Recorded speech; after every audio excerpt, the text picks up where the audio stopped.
અમદાવાદના રખિયાલમાં નજીવી બાબતે બબાલ થઈ છે. ફલક હાઇટ્સ નામની બિલ્ડિંગમાં ઝઘડો થયો હતો. બાળકોના ઝઘડામાં વાલીઓ વચ્ચે મારામારી થઈ ગઈ. વાલીએ અન્ય બાળકની માતાને ગાળો આપી હતી તો મારામારી બાદ આરોપીએ મહિલાને ધમકી આપી છે.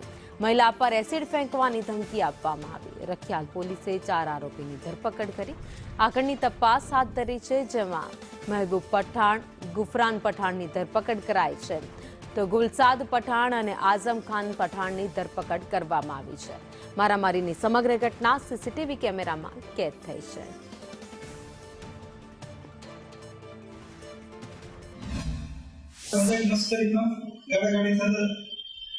મસ્તી ઝઘડાના સ્વરૂપમાં પલટાઈ ગઈ અને સામાન્ય બોલાચાલી અને સામાન્ય ધક્કામુક્કી મારામારીનો બનાવ બનેલો હતો. એ બાબતે ગુલશન અને વાઇફ ઓફ મોહસિન જાતે સિદ્દીકી ઉંમર વર્ષ 33 તેઓની ફરિયાદ દીધેલી છે 4 વ્યક્તિ વિરુદ્ધ. મહેબૂબ આઝમ પઠાણ, ગુરફાન પઠાણ, ગુલસાદ પઠાણ, આઝમ ખાન ઉર્ફે ફારૂક આઝમ પઠાણ. એમની જે તે દિવસે જ ફરિયાદીની ફરિયાદ લઈ લીધી હતી અને 4 આરોપીની પોલીસ દ્વારા ધરપકડ કરવામાં પણ આવેલી છે.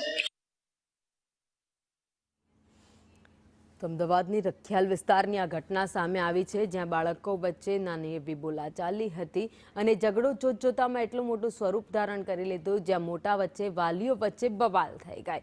છૂટા હાથની મારામારી થઈ, એક સામે અપશબ્દો બોલવામાં આવ્યા, જેમાં પોલીસે કાર્યવાહી કરી ફરિયાદ નોંધાતાની સાથે 4 લોકોની ધરપકડ કરવામાં આવી છે અને આગળની તપાસ હાથ ધરવામાં આવી છે.